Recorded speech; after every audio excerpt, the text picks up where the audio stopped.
right, thank you so much for staying with us. So we last had him in the building on Friday. We ran out of time. He has some sponsored time running with us this week. And of course, he is with us to continue the conversation, for want of a better word. We have with us Mr. Junior Barrack, and of course, you know he is running for political leader of the People's National Movement. A very, very controversial, I might say, interview on Friday. You left the callers calling, show done, people ringing down my phone. You're back with us today. Yes, thank you. Okay, so how are you doing? I'm just fine. Excellent indeed. Where do you want to start the conversation today? Well, there are outstanding matters that we can discuss. Crime is one of the areas that we can look at. We can look at my development philosophy, which also includes crime, the handling of crime. So we can do that, which will include things like decentralization and diversification of the economy. Okay, great. I see a countdown coming on me in about 2 minutes or so. I have a giveaway to give away. I'm going to do a gift giveaway. So, in a nutshell, for those who did not hear the show on Friday, please tell them who you are. Oh, my name is Junior Barrack. I am running for the position of political leader of the People's National Movement, a party in which I have participated in over 23 years. In 23 years, and for 22 years, or for 20 years, I have been a member. I am seeking this position because I believe the current leader is not delivering for his people. He has not been doing so. He has said that he has done all he can for his people. Right now he threw his hands up in the air, and his philosophy of development is one which I am totally opposed to. Okay, great. So what we're going to do, people, is we're going to take a short break. We'll be right back. Of course, when we come back, you're going to touch on your policies. Yes. He's going to touch on his policies when we return. Good afternoon to you, Kareem Marcel. All right, we are back. Thank you so much for staying with us. So let's continue the conversation, shall we? So I saw you jot down some of your points. Yes, because I normally don't write when I'm going to talk, but I saw there's an incredible amount of time had elapsed, and it's probably to refresh my thoughts. Great. So, point number 1. All right. We're talking here about a development philosophy. Since slavery and colonialism, we have not had a new development philosophy. The same development philosophy that worked in the 17th, 18th, and 19th century and early 20th century is the same one that operates. That development philosophy says that one set of people are better than another set of people. We will organize our economy according to those persons who are at the top. The persons who are at the bottom will serve them. That is a whole philosophy that is related to a particular type or a particular doctrine. It's called the doctrine of discovery. Now, if you want to move a people forward after they come out of slavery and indentureship, you need to have a different format for the people to thrive in that environment. When I say indentureship, I'm not only talking about East Indians. Over 6,000 Africans came to Trinidad and Tobago as indentures and settled in the East Port of Spain region, Belmont, St. Francis Valley Road, etc. And therefore, Africans are were both descendants of slaves and descendants of indentures. Now, to move the country forward in these times, where you have people who are hopeless, the former slaves and indentures, their children are hopeless right now. They are killing each other, and they are being killed by the police. We must come with a new philosophy. We believe in the individual as the basic unit of the society. Everybody talk about the individual. The individual is responsible for himself. He is responsible for his action, and also he is the unit of the society. So if the individual is not wealthy, the society is not. And we must take the basic philosophy of man, Because if you are developing a program which does not relate to the nature of man, that program is bound to fail. So my first proposition in my philosophy is a 5-proposition philosophical idea, is the basic interest of all men is one and the same: their survival and prosperity. And I will say here what I mean by survival and what I mean by prosperity. Survival is that state of the individual where all his basic needs are met: his housing needs, his clothing needs, his need for water, shelter, etc. Those basic needs must be met. His reproductive needs, his need to procreate, all those things must be met at first. And that is what I call the basic individual interest, or the basic need. Now, that will be in normal conditions. In normal conditions, that's what I expect to happen. In abnormal conditions, in conditions where the society is at risk, there is massive earthquakes, storms at very high levels of rate of wind, 5 category 5 storms, or 9 on the Richter scale, not volcanic, but earthquakes and so on.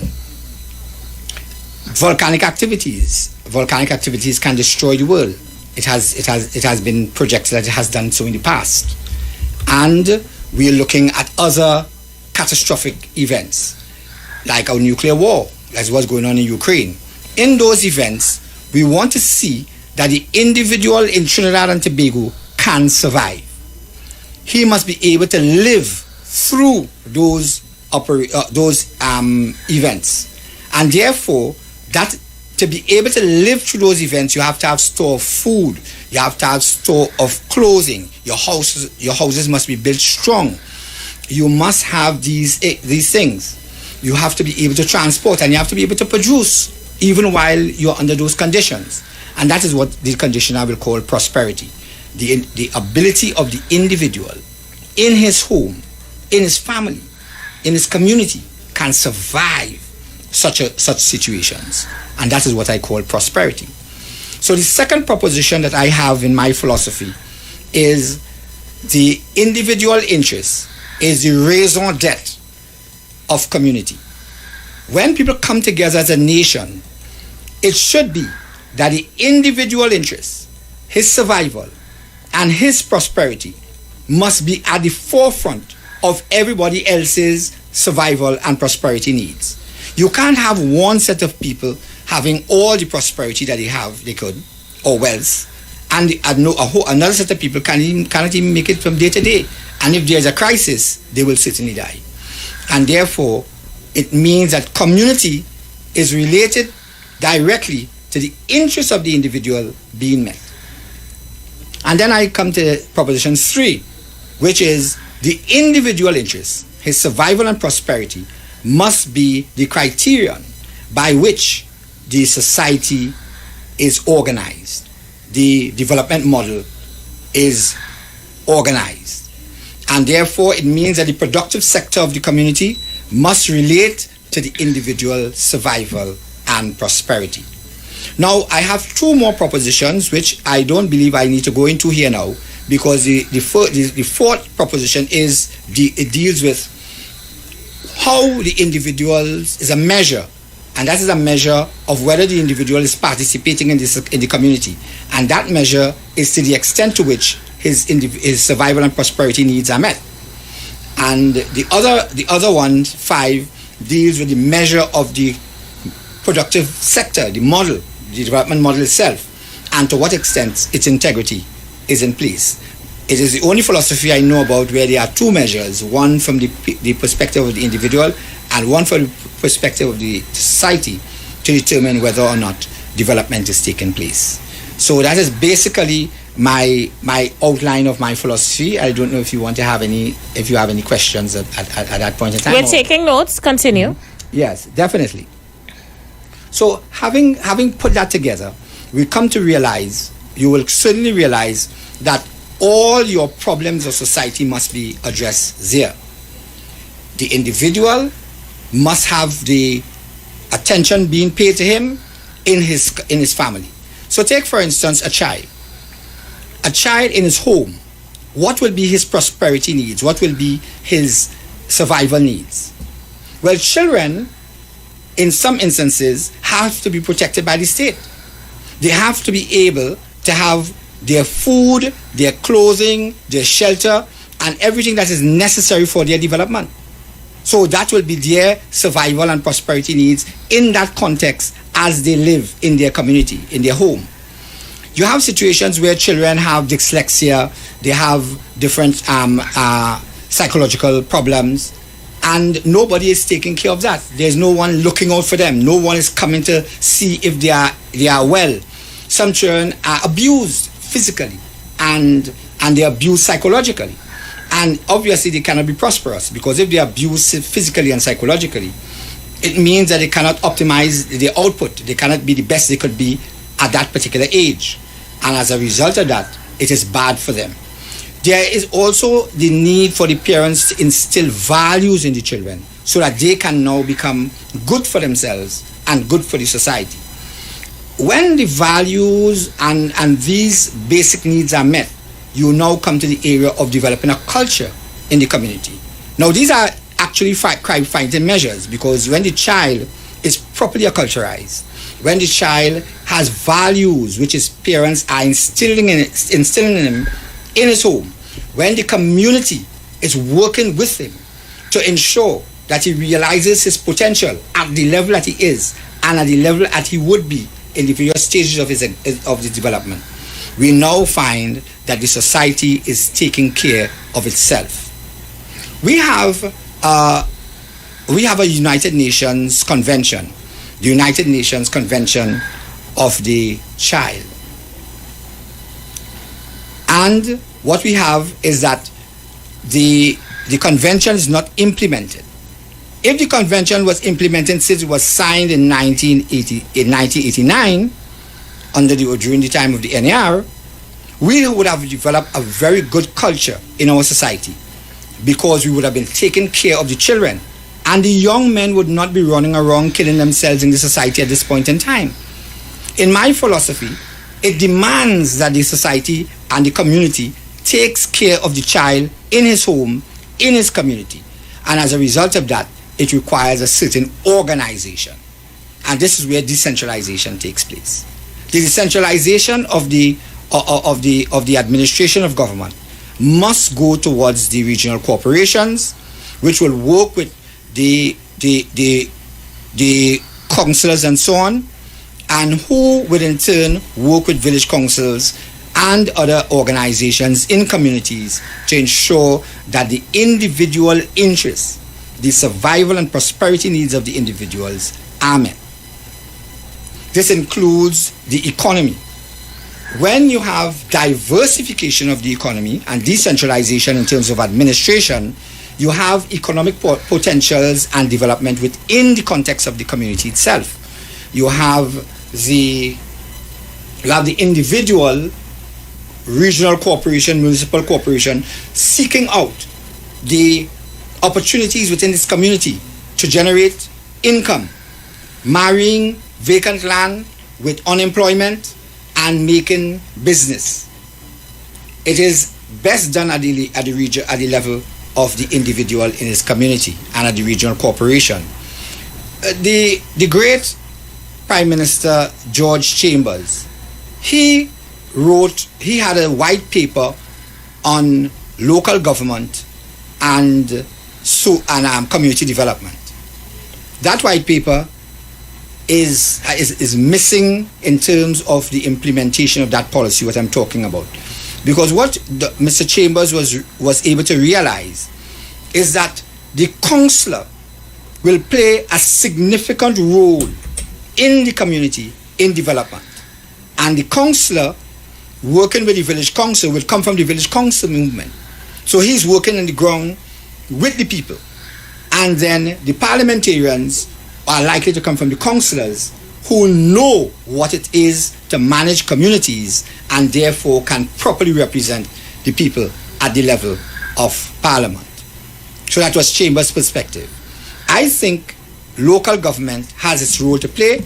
I think the model that the former Prime Minister George Chambers created, and the role between community development, which deals with the system of village councils, etc., and local organizations, and community development and local government, which deal with the administrative factor, which also dovetails into community development, is the way to go at that level. We have plenty communities with plenty unemployment, with lots of resources, lands, sea, and other things, and we should marry those things together, because there is no sense talking about development if we are not utilizing the resources which we have at our disposal in the community of Trinidad and the people of Trinidad. We have about 15 more minutes of the program left. I want to open up the lines and allow your hopeful, supporters and voters to call in and to, of course, address you on your policies that you just outlined. I know there are a lot more, but time has forsaken you touching base with some of them. Persons are asking, in an internal election, how does his policy equate to votes? I'm suggesting you're raising your policy with the intent, once elected as leader, you're going to turn that into government policy. Yes. Try to help marry the two, because people saying, I hearing about world issues and all kind of thing. Yeah. How that had to do with an internal election? Right. Marry the two. If you're going to elect someone to become your leader of the party, right? The person is likely to become leader of the country as well, the Prime Minister. And therefore you will want to know what is his policies for development and how is he going to implement those policy perspectives. So yes, there is a correlation between being the leader of the party and the policies that you have for development. Right. Nice. The lines are open. We are taking your call. Feel free to call in and talk to Junior Barrett. I know a lot of you are on the live. Some of you are asking questions right now on YouTube. Let's see who's on the outside. Caller, you live? Yes. Hi. Hi, my dear brother. Good evening to Mr.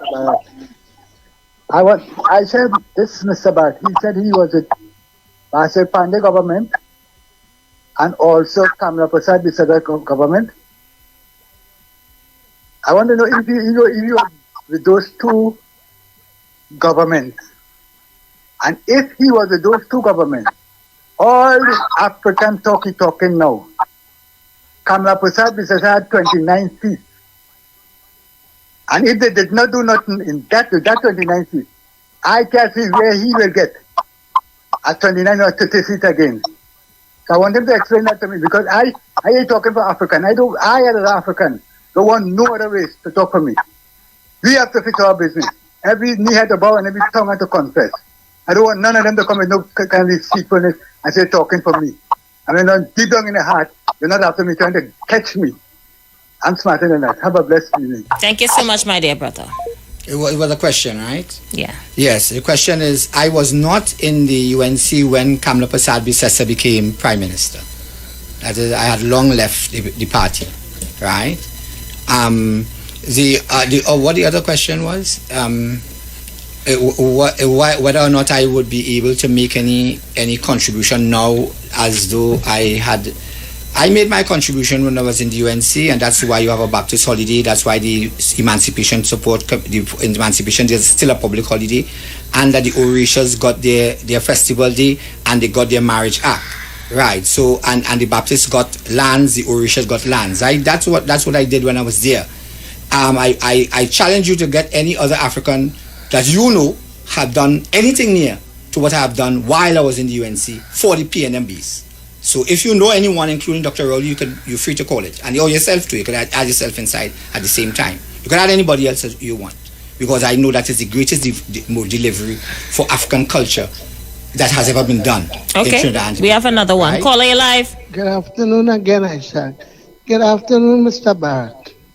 Mr. Barrett, All right. When you speak about when I was in the UNC, you get land for the Baptists and for the Orishas. Why at that same time you didn't fight for land for our African brothers and sisters? Why you didn't do that? Please answer me. I would like to hear you answer that question. Thank you so much. Well, apparently the Baptists and Orishas are not Africans. Because I fought for them. I met with the council of not just the NESB, but the National Congress as well, and they asked me what is going to be the benefit of the holiday. I met with Sterling Belgrove, Ray Braffett, and other bishops in the areas, include Oba Douglas, Archbishop Oba Douglas, and I explained to them that they will get different things, and land was one of the things that they would get. So, I have a question, Mr. Barrack. You've been on the ground for the past few weeks campaigning and talking to people. You told me you've been all over Trinidad. You have not yet gone to Tobago. What is the response you're getting on the ground from PNM people? Realistically. Realistically, right. Yeah. I get more persons in calling and telling me that they're supporting me. Okay. Right? There is a dangerous areas in supporting me openly. What do you mean by that? Because when they do, if they do, they could lose their jobs, they could use their contracts, they could lose different things. The problem on the ground is very harsh. The government is the Mr. Rowley's faction is using government and the largest of government to curtail the expression by persons of who they would like to be their leaders. So even if persons want to publicly support you in the PNM, it's very difficult. You're saying that it's difficult. It's difficult, and I think everybody knows. Do you think that this would translate to votes on voting day, or are they going to be scared to not vote for you when they get to the polls? People can pretend that they are with them, and then vote for other. And you're expecting that is what's going to happen. I would like that to happen. Now I'm a realist. I'm here to fight to win. But I must also understand that there are several obstacles in it, and one of them is the dirty politics played by the other side in government, using government resources, right? And this has been proven. But yes. I don't know. I'm asking. Yes. People have been called and they have been told what to do. Okay. Right. People have been even bumped off for tickets and so on. People have been told that they can't run because they want this one to win and that one to win and so on. And they can't. Have anybody ever called you and tell you to step aside? You could talk to me. Yeah, it's true. The truth is about 6 persons called. 6 people call you and tell you back down. And even last night, yesterday. What is this, Lord? That is on Saturday morning after the show. Mr. Hinds called me. Right? Which Hinds? Fitzgerald Hinds. Okay. He was livid. He was aggressive. He was insulting. He hear you on this show? Yes. Okay. And then he said to me, right? He said, "So you're going up next week." So I was trying to tell him that. So I said, well, yes, I'll be going to Aisha's show on Monday. He said, "No, talking about you're going St. Anne's." St. Anne's? Why would you be going to St. Anne's? Well, you're mad or what? That's what he's trying. Well, what is this? So, we have about a minute to go. I enable with this bacchanal here. What I'm saying is that people are incensed. They are making threats. They are saying things. And I want to say this in my last minute is this. Another man who was opposed was told that you see what happened to him? You see what happened to him? Because he opposed me, threw him out of my cabinet.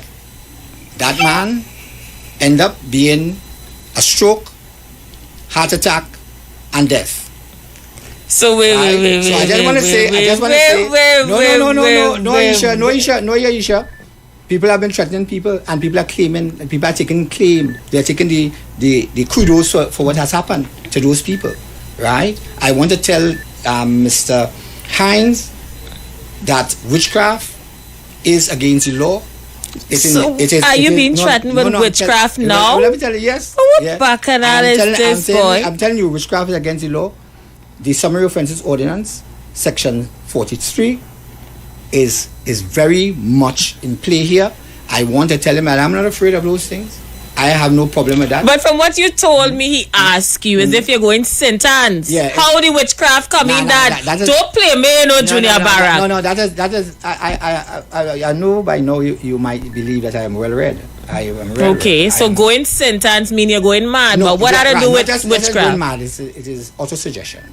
Okay. Right? So it suggests to you that you will go mad so that you will go mad. Oh. Right.